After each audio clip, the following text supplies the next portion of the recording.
Hello students.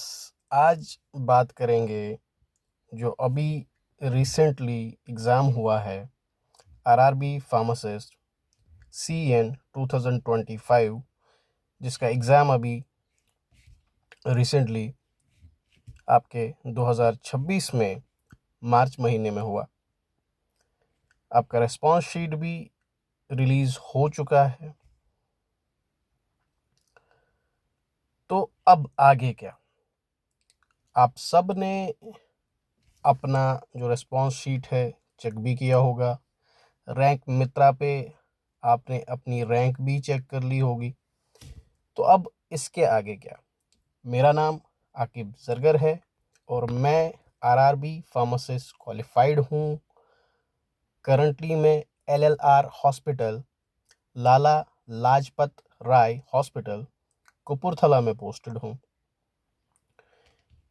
तो exam देने के बाद, रैंक चेक कर लेने के बाद अब क्या करना है आपको, वो मैं बताऊंगा।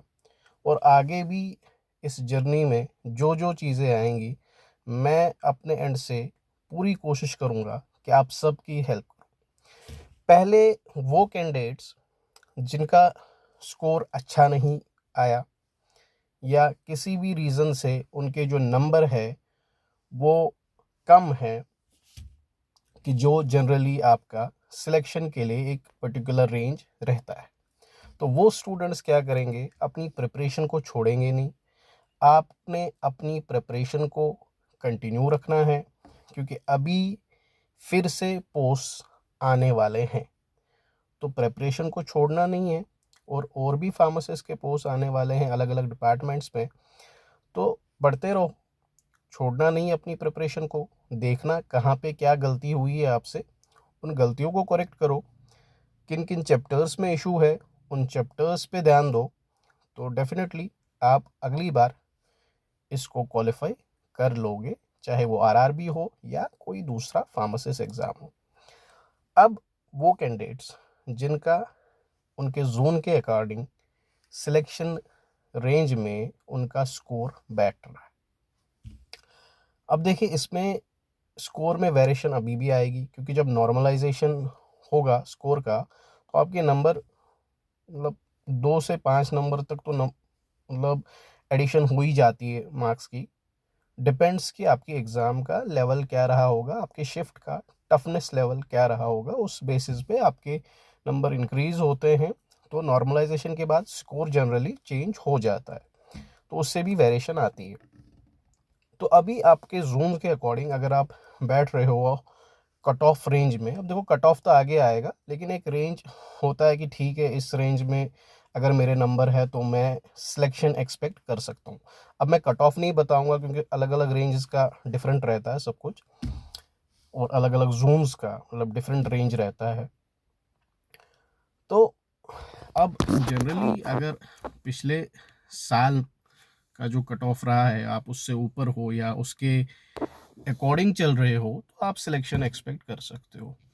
अब आपके लिए जो पर्टिकुलरली वो कैंडिडेट्स जो रेंज में फॉल कर रहे हैं, कि अभी भी आपकी जर्नी इधर कंप्लीट नहीं होती, एक अच्छी खासी लंबी चौड़ी जर्नी अभी पेंडिंग है, कि जब आप ज्वाइन करोगे एज ए रेलवे फार्मासिस्ट। अब इसमें बहुत सारी चीज़ें, एक तो आगे जब आपका सिलेक्शन लिस्ट आएगा, फिर डीवी होती है, मेडिकल होता है, फाइनल डीवी होती है, और उसके बाद आप ज्वाइन करते हो, तो एक लंबा चौड़ा प्रोसेस रहता है। तो आपने भी रुकना नहीं है, अपनी प्रिपरेशन को आपने छोड़ना नहीं है, कंटिन्यू रखो। क्योंकि अभी कोई भरोसा नहीं है, अभी जब तक आपका मतलब पूरा आपका कंफर्म नहीं हो जाता आपके जोन के अकॉर्डिंग, क्योंकि डिपेंड करता है पोस्ट कितनी है, उस हिसाब से आपका कट ऑफ बैठेगा।